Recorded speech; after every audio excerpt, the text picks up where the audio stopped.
eu queria fazer a seguinte pergunta. Por que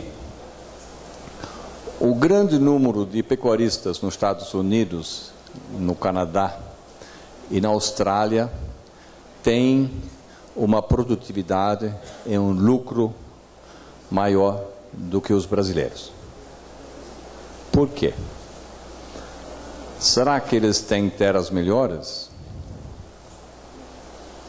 Talvez, mas nós sabemos, com adubo, nós mudamos a terra, o solo, conforme nós queremos, precisamos.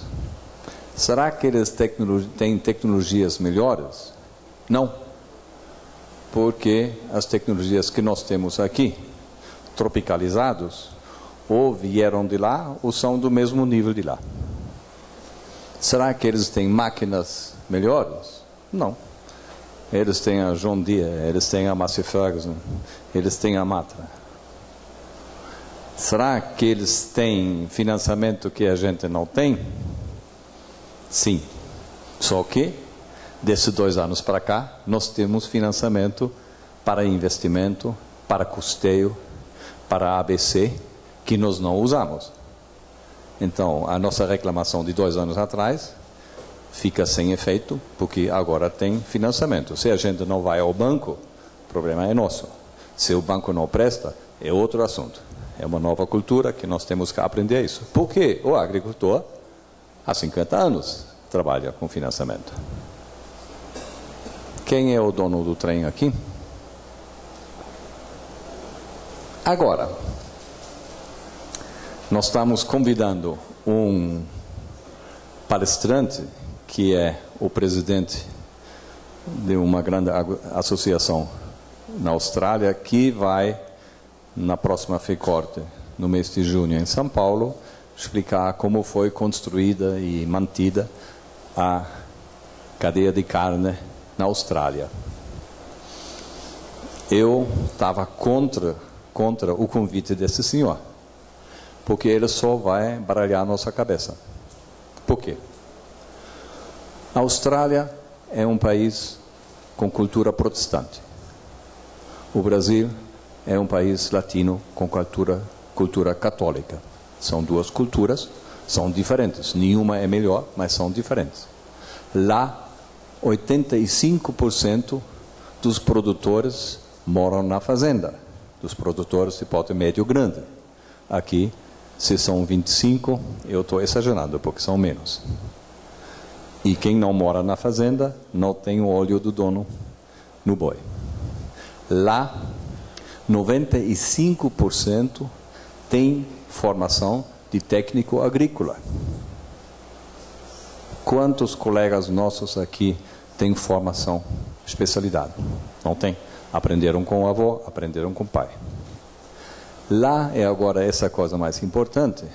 80% dos produtores têm 60% do seu ativo, ou seja, a terra, pendurado no banco, porque eles têm hipoteca e com financiamento eles estão modernizando e crescendo. Então, se a cultura é diferente, se o dono mora na fazenda, se o dono é técnico agrícola, e se ele tem que prestar no fim do ano conta ao banco, enquanto eu nem sei quanto eu ganhei, nem fala para minha mulher, então como é que a gente vai aprender alguma coisa deles? São 2 mundos diferentes. Só que quem cresceu mais nos últimos 20 anos, quem conquistou a pole position no mercado internacional da carne bovina é o Brasil. Não é para ficar triste que as coisas lá são melhores, porque as coisas aqui são boas.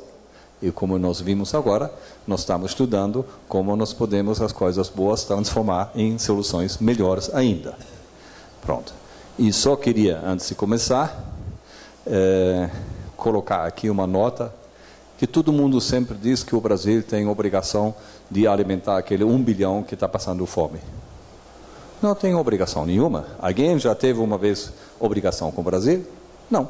Vieram para cá para tirar o ouro para levar para Lisboa e as outras coisas para Londres. O Brasil, sim, tem a oportunidade de alimentar 1 bilhão de gente. Então, É a gente aqui que vai mandar no processo, e não a turma de fora. Pronto. Então, o que faz a diferença entre a produtividade lá fora, entre as práticas e o uso de tecnologia? São as pessoas. Porque quando nós falamos sobre a pecuária, nós falamos sobre o quê? Falamos sobre o pasto, falamos sobre o adubo, falamos sobre vacina, falamos sobre genética, falamos sobre um monte de coisas. Nunca ninguém se lembra de falar da matéria-prima básica da pecuária, que é o ser humano. É a gente que faz. É a gente que fez o pulo nos últimos 50 anos, e agora, se eu conseguir operar a coisa, nós vamos ver. Ah, está desligado? Pronto. Este é a nossa matéria-prima. Nós trabalhamos sempre a genética do boi, a genética das plantas, e também temos que trabalhar a genética psicológica das pessoas. E as pessoas, eles respondem a quê? A 3 estímulos. A necessidade. Se a gente não tem nada para comer, levanta e corre, e faz. Depois, a satisfação. Todos nós comemos mais do que deveríamos, então não tem problema de necessidade, as nossas necessidades de habitação, de roupa, está tudo atendido. Então, nós queremos significado para aquilo para o qual nós dedicamos 10, 12, 15 horas por dia. E, finalmente, a convicção. Nós temos crenças, nós temos valores, que são os nossos estímulos. Vocês podiam não ficar sentados aqui e trabalhar, porque o tempo que vocês passam aqui, ninguém faz o vosso trabalho. Então, tem um custo de participar aqui. Mas isso é que vocês querem refletir sobre alguma coisa que melhora o vosso processo gerencial nos próximos tempos. Então, essas são as 3 coisas que nós precisamos lembrar quando falamos da matéria-prima que chamam as pessoas. Nós vamos analisar aqui as forças das mudanças, porque nós estamos mudando, querendo ou não. Depois, os desafios tecnológicos que nós não já vimos ao longo dos últimos 2 dias. O novo modelo de negócio, já recebemos algumas ideias da Lígia. E, finalmente, olhar para as pessoas que têm que fazer o trabalho. E a melhor coisa para antecipar a tendência no futuro é de estudar o passado. Quem domina o passado tem uma chance para conquistar o futuro. Quem não tem passado, não tem futuro. E o nosso passado é esse aqui. Durante 5.000 anos, a gente colocou o gado em cima do pasto que existia. Se tinha pasto, tinha boi. Se não tinha pasto, não tinha boi. Isto andou até o tempo do Malthus e a invenção do adubo, etc., quando a humanidade cresceu de 1 bilhão para 2 bilhões de pessoas. O Malthus diz que a gente vai morrer, não pode mais crescer porque não tem comida. Aí, com adubo, mecanização, etc., então nós mostramos para esse senhor que, sim senhor, tem comida para 2 bilhões de pessoas. Quando eu entrei na escola, primeira vez que eu vi quanto é a população mundial era 2 bilhões. Agora vocês podem imaginar a idade que eu tenho. E hoje tem 7 bilhões. Aquilo que a Lígia falou. A curva é geométrica. Tudo muda cada dia mais rápido. Pronto. Então, nós estamos nesta fase em que a agricultura já ganhou o primeiro tempo do jogo e a pecuária está entrando no jogo da alta tecnologia. E eu não tenho medo de cobra, não tenho medo de inimigos, não tenho medo de nada, mas só tenho um pesadelo. Se eu chegar vivo no ano 2020, cada 90 dias vai dobrar a totalidade de conhecimento da humanidade. Vocês já imaginaram? É como a inflação de 2.000% que tinha lá 20 anos atrás. Todo 3 meses muda todo o conhecimento, avança a tecnologia. Eu falo sempre daqui em 2025 a gente tira leite de pedra. Então a única certeza que nós sabemos é que vão mudar as coisas constantemente. E por isso nós precisamos lembrar quem faz a tecnologia, quem aplica a tecnologia. E não é a vaca que faz ou aplica a tecnologia, é o homem que faz. Aí vocês podem dizer, não, mas isso é conversa de um estudioso, não muda nada. Como é que não muda nada? Os senhores que têm 50 anos aqui, lembram da Transbrasil? Lembram da VASP? Se alguém teria perguntado 20 anos atrás para nós se a Varig um dia não podia existir, a Transbrasil não podia existir, era uma indústria em ascensão, tinha garantia absoluta que a Varig, a Transbrasil e a VASP iam chegar em 2050. Não existem mais. Agora nós andamos com estes. Mas a gente não é da aviação. Vamos ver no ramo que nós conhecemos.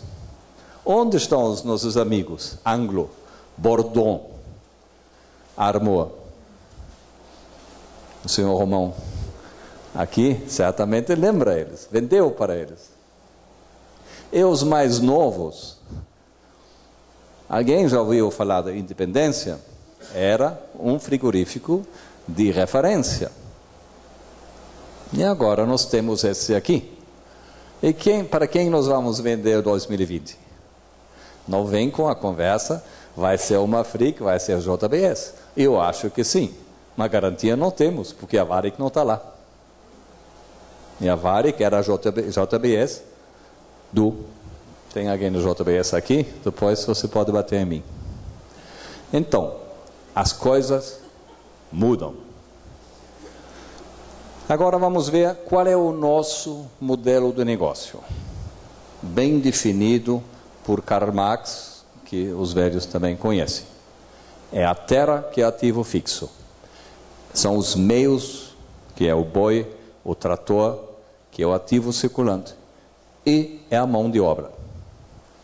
Nós combinamos essas 3 coisas e no nosso sistema produtivo da pecuária tradicional, em 3 anos e meio, produzimos um boi e na hora que nós entendemos, nós levamos o boi para o frigorífico.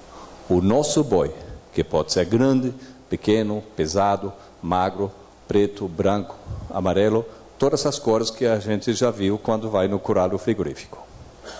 E o coitado do frigorífico tinha que juntar este jardim zoológico de 20, 30 fazendas por dia e transformar isso em carne. Não é nenhuma tarefa fácil.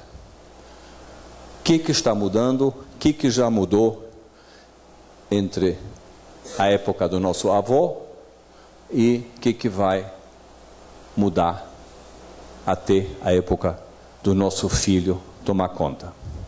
Basicamente é isto. Nós tivemos um altíssimo lucro, que nós vimos, e nós vamos saber trabalhar com baixo lucro. Nós tínhamos um rebanho menor. Quem teve 1000 animais em Araçatuba 30 anos atrás era o rei da cocada. Quem tem R$1.000 em Araçatuba hoje só tem problema. Então nós vamos ter um rebanho maior. Nós temos um desfrute de 18, 19, 20%, ninguém sabe. E vamos ter um animal precoce.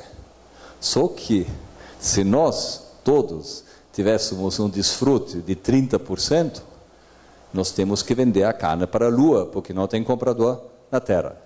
Então, ainda bem que a gente desenvolve devagarinho. Tem que sempre ver todos os lados da moeda.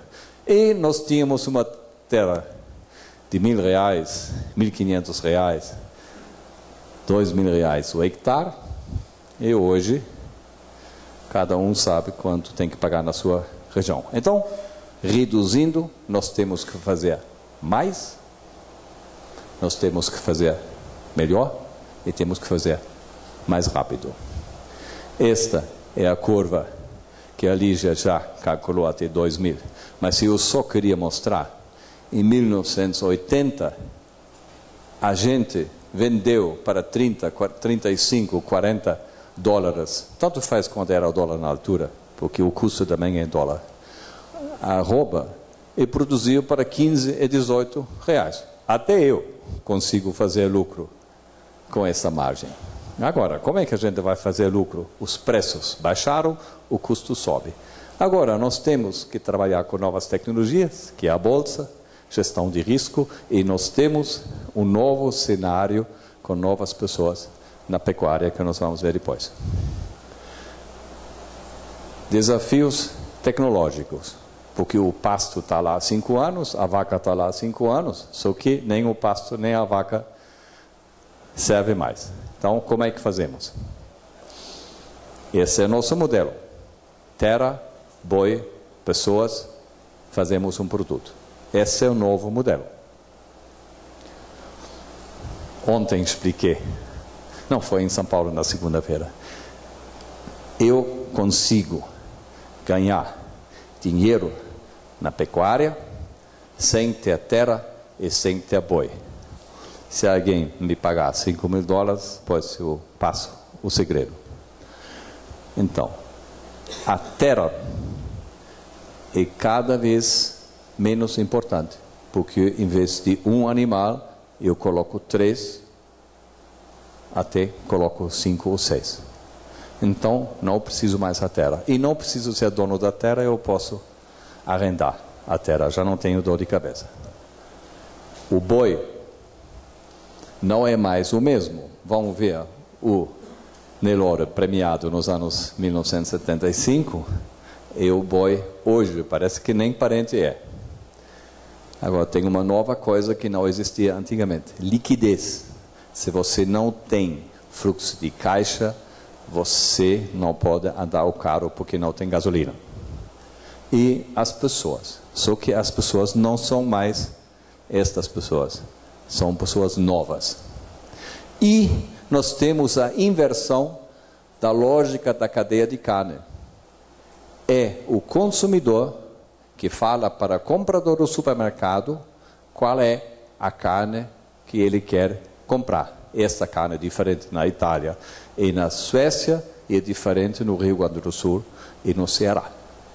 E o comprador do varejo passa isto para frigorífico, e o frigorífico vai identificar os produtores tecnificados que lhe podem fornecer este tipo de animal que vai produzir este tipo de carne com esta corte que ele vai vender para o Rio Grande do Sul, ou para São Paulo, ou para Ceará. Então, é produção sob encomenda, e não é venda de um produto pronto. Isto é 180 graus de mudança de lógica, isto foi já abordado aqui também. Então, nós temos a tecnologia através de insumos, e nós temos novas alianças que os frigoríficos oferecem aqui, os programas de fidelização. Então, isso nós vimos, temos pastagens que são diferentes de 20 anos atrás, temos uma genética que não tem nada a ver com a genética de 20 anos atrás, e temos um manejo muito mais sofisticado. Não para tratar bem dos bichinhos, mas para cuidar bem de um valor econômico que é importante para nós e para o cliente. E temos toda uma nova tecnologia. Por que os americanos têm 36% de desfrute? Porque eles têm inverno, eles confinam. Não é que eles são 3 vezes ou 2 vezes melhor do que o brasileiro. São outras circunstâncias. Mas nós temos a opção, mas não a necessidade de confinar. É muito mais confortável quando você faz as coisas da maneira como você consegue acompanhar. Então, resumindo, o caminho da pecuária foi da extrativa, uns 30, 40 anos atrás, para a extensiva, que nós temos em Pata até hoje, depois a tecnificada, que começou 10 anos atrás, quando a gente começou com esses seminários, com essas palestras. Tenho palestras de 10 anos atrás, parece que da Idade Média, né? Hoje é tudo de muito alto nível. E nós estamos entrando numa nova época de integração lavoura-pecuária e até floresta. Não vamos tocar no assunto porque isso é muito complexo. Então, agora vocês vão dizer, eu estou sonhando, mas se eu tivesse falado para você em 1975 que a gente podia, em vez de prestar atenção à minha palestra, ele está mandando um e-mail para a namorada no Rio Grande do Sul, porque ele é gaúcho, então vocês teriam dito, o cara não está funcionando bem na cabeça. Então, eu tenho coragem de apresentar isto aqui. Um belo dia vocês vão ver lá, consórcio modulado de agropecuária. Tem tudo lá, reciclagem de lixo, tem peixe, tem tudo. Não vai ser a fazenda normal nossa, mas vai existir sim. Então, nós temos novas tecnologias e com as novas tecnologias nós temos novas soluções. 3 semanas atrás, alguém disse, está vendo, nós temos o iPod, iPhone, iPad, um dia nós vamos ter a iRoça. E diz, não, a gente já tem a iRoça. É o GPS que vai nos dosear o adubo conforme a média dos últimos 5 anos. Já temos. E aqui, esse é o iBoy. Não estou fazendo aqui propaganda para Imoboy, lembram, uns 3, 4 anos atrás, nem sei se ainda existe. Então, este é um mecanismo que vai circular no sangue do animal. Aí nós podemos, daqui a pouco, telefonar para a vaca e perguntar se está com fome ou não. Então, com isto, nós temos um novo modelo de negócio. Não vamos xingar o nosso avô, que desbravou o mato, e nos deixou a herança que nós podemos usar como plataforma para conquistar o futuro. Vamos explicar para ele como era antes. Antes era assim, como nas Forças Armadas e como na indústria. Tem o dono aqui, depois ele tem a assessoria, e tem o gerentão aqui, tem o consultor, de vez em quando alguém tem o veterinário que sempre deu recomendações como fazer, tem aqui as divisões na fazenda, tudo muito bem. Só que, no futuro, não é mais um produtor que vende para 1 ou 2 ou 3 frigoríficos. Vai ter, só que esse cara não vai ter lucro. O que vai ter? Vai ter os chamados clusters, manchas de sinergia, e vai ter corredores de excelência. Não vou entrar neste detalhe, porque isso é uma tarde inteira. Mas nós podemos agrupar 5, 6, 10 produtores em pools de compra, pools de venda, como nós ouvimos aqui.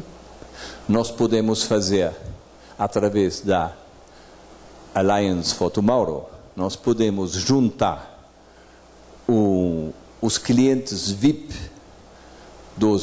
das indústrias e formar grupos de fidelização com fornecedores de insumos.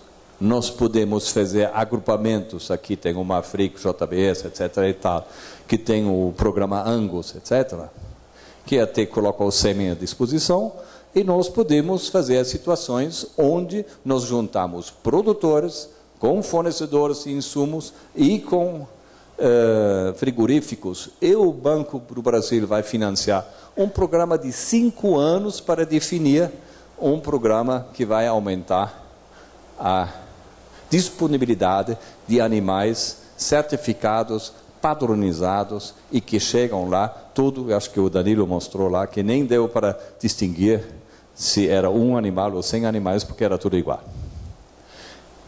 Para conseguir isto, nós temos que quebrar não o seu paradigma, mas a nossa cabeça, o nosso coração.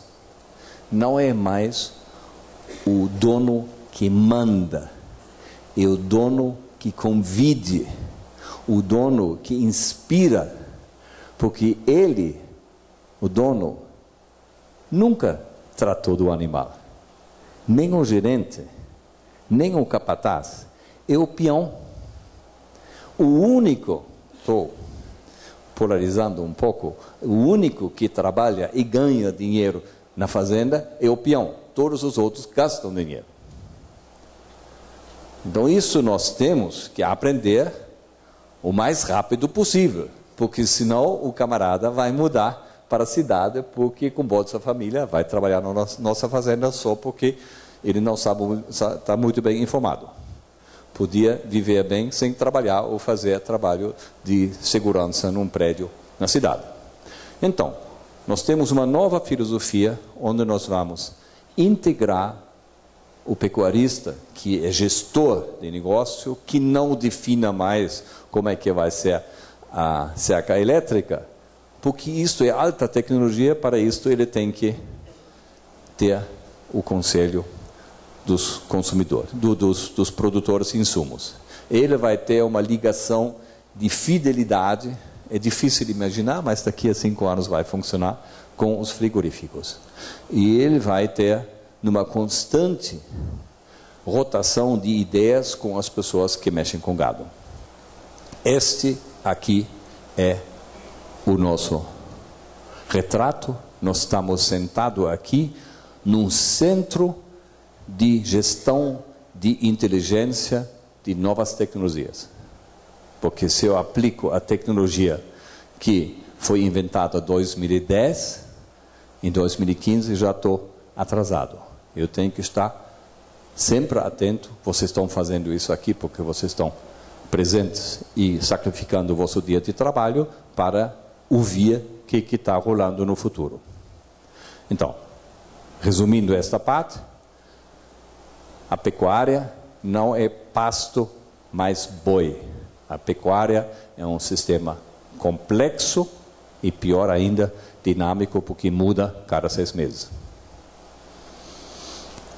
Por isto, nós que tomamos as decisões sobre o patrimônio da família, temos que ser gestores de negócios e nós não podemos ser gerente de fazenda. Porque o gerente de fazenda não faz o trabalho do dono de negócio. E se eu faço o trabalho do gerente, ninguém faz o meu trabalho de dono de negócio e a longo prazo isto não vai funcionar. As pessoas. Quem é este bicho que se chama pessoa? Alguém de nós conhece pessoas? Então, este aqui é o empreendedor. O governo quer fazer tudo em estatais, mas não pode fazer a criação de boi numa estatal. Já tem uma estatal através do JBS, do Mafric, porque o BNDES está lá dentro e já tudo está quase na mão do governo. Mas o boi tem que ficar na mão do produtor. E esses são esses senhores, são vocês aqui, jovens, 40, 50 anos. Só que vem outros, novas frentes e novos atores. Vocês já perceberam, não tem nenhum homem aqui, só lá o Roberto Rodrigues e mais um lá. Então, o novo tema que vocês vão resolver com muita dor de cabeça é o tema da década 2010-2020, integração lavoura-pecuária. Vamos dedicar um seminário só sobre isso. Mas estão vendo, são senhoras que nós conhecemos. Secretária de Agricultura, Secretária de Agricultura, CNA. Não existia visibilidade de mulher 20 anos atrás. Existia mulher sim, até produtora, mas agora são mais visíveis. E as mulheres têm algumas características que facilitam a absorção de novas tecnologias e a gestão de pessoas. Aí nós homens temos que fazer um pouco de ginástica para aprender isso também. E novas frentes, novos atores. O nosso pai mandava e desmandava e nem deixava a esposa fazer comunitário. Hoje já é um pouco diferente. Um belo dia, o filho vai comandar a fazenda, mas não é mais uma fazenda, é uma empresa, porque ele tem 2 irmãos e um cunhado. Não tem coisa pior do que ser sucessor do dono da fazenda, porque o dono era dono e mandou, e eu sou gerente de patrimônio dos meus irmãos. Vocês podem imaginar uma coisa pior? Um é dentista e o outro é advogado. Eu estou na roça e cada fim de semana eles me perguntam coisas que o vizinho dele falou, que tem uma nova tecnologia, se eu já apliquei. No fim do ano eu apanho porque não tenho. Então vou deixar de tratar da fazenda e vou fazer outra coisa. E por isto nós temos, entre 2010 e 2020, 30 mil fazendas que vão aparecer no mercado para serem vendidos. Porque as pessoas não querem mais, não tem sucessor. 30 mil. Então, cuidado com a chamada valorização da terra, porque vai pipocar muita fazenda no mercado. Então, a nova função desta pessoa é sincronizar conhecimento e as pessoas. E vocês podem ver aqui algumas das figuras estão aqui presentes, que vocês conheceram ou já conheceram antes. Esses são os detentores de tecnologia que nós vamos convidar para nos mostrar aquilo que nós podemos fazer e depois nós vamos decidir se nós devemos fazer. Depois tem aqui as práticas, tem o consultor, tem o nosso adversário que estava aqui, que é o Fernando Soltão, porque ele tem que pagar o nosso boi, ele quer pagar o menos possível, eu quero ter o mais possível, então tem que ver como eu faço o casamento a longo prazo com ele. E tem aqui o contador e o controlador, que no futuro tem mais importância do que no passado. E, já que não sou eu que ganho dinheiro, mas é a minha equipe que ganha dinheiro, eu tenho que ver como eu posso conquistar as pessoas. Porque se eu não dou o alimento certo para a vaca, ela não faz o que Danilo falou que ela pode fazer em não sei quantos, 122 dias. Então, até agora, a gente mandava e o cara cumpria, mesmo achando que o meu comando não estava 100% certo, porque quem está com ganho e prejuízo sou eu. E ele não ia contrariar a minha ordem. Então, isto era a motivação. Agora, a gente muda para a motivação da cenoura. Mostra para ele, se você se comportar bem, ou seja, se você mudar junto comigo, aí nós vamos ter muita felicidade em conjunto. E, depois de algum tempo, esta cenoura entra na cabeça dele e vira automatismo. Ele vira microempresário dentro da nossa fazenda.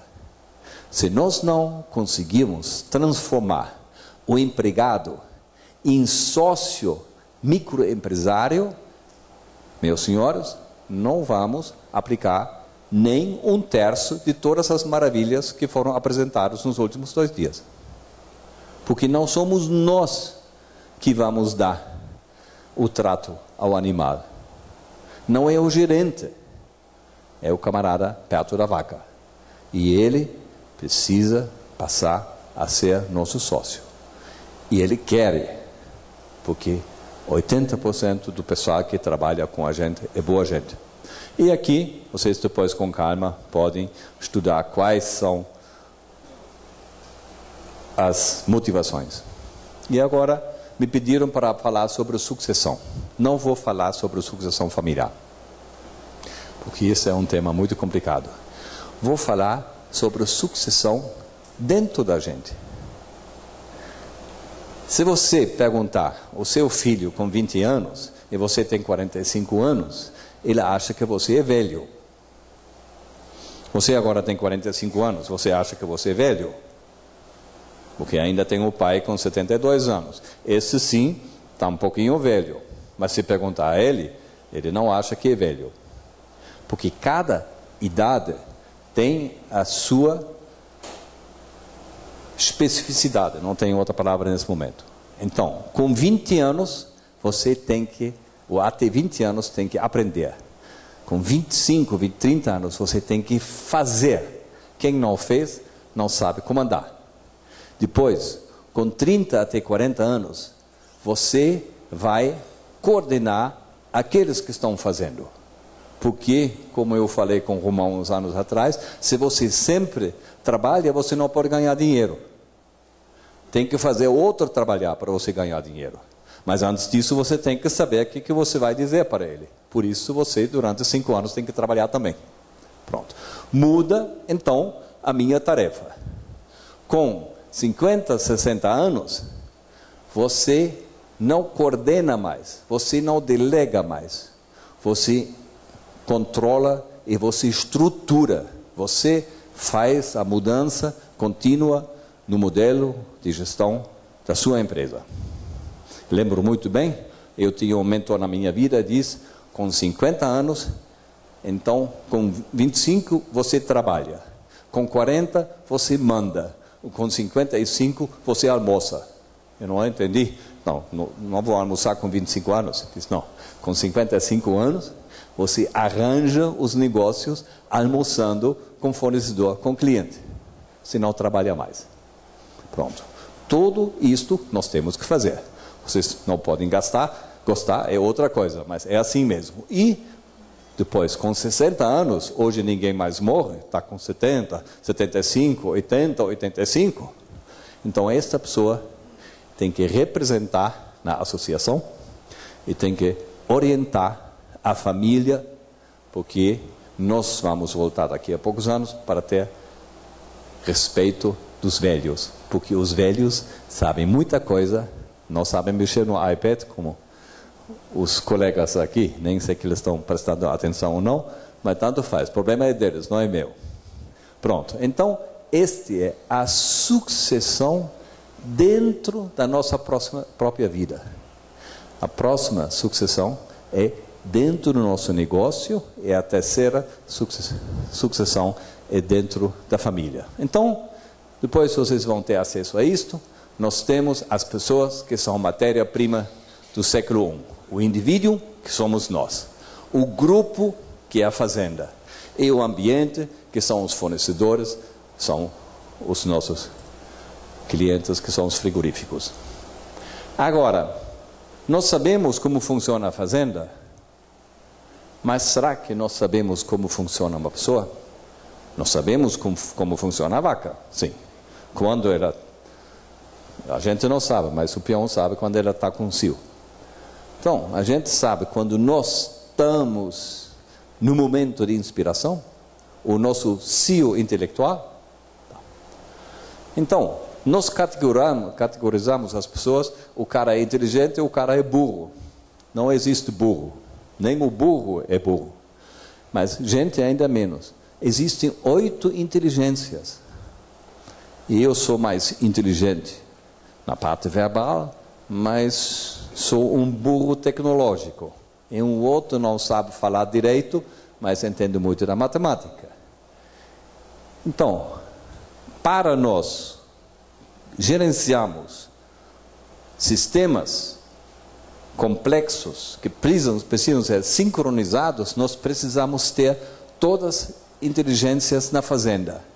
E de preferência, um com essa inteligência, outro com aquela inteligência, o terceiro com aquela, porque em conjunto nós somos uma equipe de vencedores. 8 inteligências. 4 temperamentos.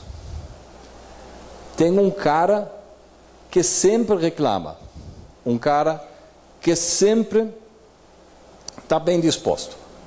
Um cara que nunca abre a boca. E se nós temos 5, 6 pessoas na fazenda, Nós, como dono, temos que gerenciar o humor médio da equipe. Não podemos deixar sempre um falar para os outros. Então, nós temos que gerenciar esses 4 temperamentos que nós conhecemos da vida particular. E existem, pelo menos, 9 até 10 estilos de gestão. Não existe só um caminho para Roma. Existem vários. Eu tenho que escolher aquele caminho que combina melhor com meu patrimônio, com minha idade, com minha inteligência, com meu gerente e com minha equipe. Bom, eu podia ter colocado aqui uma foto minha, mas eu pensei seria melhor de fazer um retrato da minha personalidade. Isto sou eu. O Fábio também, ele é um pouco mais visível que eu, mas na verdade ele tem o mesmo layout. Se vocês abrem o vosso celular, então vocês vão encontrar um circuito desse aqui. E vocês não vão concordar comigo que o ser humano é um pouquinho mais complexo do que um celular? E isto já é o celular. Então, deixa eu ver se eu tenho aqui, mas acho que sim. Então, vou voltar, faço um zoom. O que eu quero? Isto sou eu em geral. Agora eu quero ganhar dinheiro. Como eu ganho dinheiro? Criando valor. Como eu crio valor? Eu tenho que... Por isso eu sou empresário. Eu tenho intuição daquilo que eu posso fazer para vencer no futuro. Não sei exatamente, mas tenho essa vocação empreendedora. Depois eu tenho que pensar sobre aquilo que o meu coração me mandou de informação. Depois eu tenho que comunicar, porque é a equipe que ganha dinheiro, não sou eu, porque não vou trabalhar, só vou coordenar. Depois eu tenho que optar por vários caminhos, se eu faço confinamento, se eu faço suplementação a pasto. Então, tenho que optar, depois eu tenho que atuar, e com isto eu crio valor. Então, eu tenho que comprar um novo espelho tridimensional, 3D, como é que chama hoje, para começar a conhecer a mim mesmo. Quem sou eu? Ok? Eu sou o cara principal do meu negócio. Eu sou o comandante do navio. Então, eu tenho que saber se eu vou comprar todas as ideias do Zadra e da Lagoa da Serra, ou se eu fico no mais extensivo possível. Mas para isso eu preciso não estudar a vaca, preciso estudar a mim, meu sucessor, meu gerente, etc. E depois eu tenho que comunicar. Se eu conseguir me entender comigo mesmo, que é a coisa mais difícil, eu tenho que criar aliados que entram no meu partido, do meu projeto. E como é que eu faço isto? Não como eu sempre fiz. Menino, chega aqui, então vai fazer isto. Tem que seduzir as pessoas. E tenho que falar, se eu tenho 3 empregados, eu não posso chamar os 3, tenho que chamar um por um, e tenho que usar 3 conversas distintas, porque eu tenho que direcionar a fala conforme as inteligências, temperamentos, etc., da pessoa com quem eu falo. Você está vendo? A gente não fala mais de vaca ou de pasto. Isso não é com a gente. Alguém vai fazer. Nós temos que tratar daquelas coisas que ninguém outro pode fazer para nós. Não podemos chamar consultor para informar o nosso gerente. Nós temos que fazer. Mas chamamos consultor para fazer IATF. Então, o caminho do lucro sustentável é conhecimento, criar, após o conhecimento, habilidades através da motivação, depois criar responsabilidade. E responsabilidade o cara sente quando ele é sócio do meu negócio. E o que ajuda é de trabalhar com salário plus prêmios. Mas primeiro eu tenho que conquistar. E tenho que ter coragem de mandar, como eu descarto a vaca que não funciona, tenho que descartar o camarada no grupo de 5 pessoas ou 10 pessoas que não vai poder ou querer acompanhar o meu projeto de modernização. Isto só para complicar um pouco os vários tipos de conhecimento, porque conforme a nível hierárquico que eu quero comunicar, eu tenho que mudar a linguagem. Isto é o resumo. Nós precisamos, para poder crescer, conforme várias pessoas disseram aqui, para mandar comida para 1 bilhão de pessoas que não têm, e para melhorar a dieta das outras 5, 6 bilhões, nós precisamos integrar pessoas dentro de um projeto, seja familiares, seja contratados, sejam associados. Nós precisamos integrar na cadeia, porque o frigorífico não quer pagar mais porque não pode pagar mais. E o insumo não vai baixar o preço conosco, mas nós temos muito desperdício no caminho do insumo até o frigorífico. Então, isso chama o supply chain gain, né? É aquela coisa que você pode ganhar dentro da cadeia produtiva, e este lucro, que é desperdício, pode ser dividido entre as várias partes. E, finalmente, integração lavoura-pecuária. Integração pessoas, integração cadeia, integração lavoura. É integração, integração, integração, sincronização, sincronização, sincronização. Muito obrigado.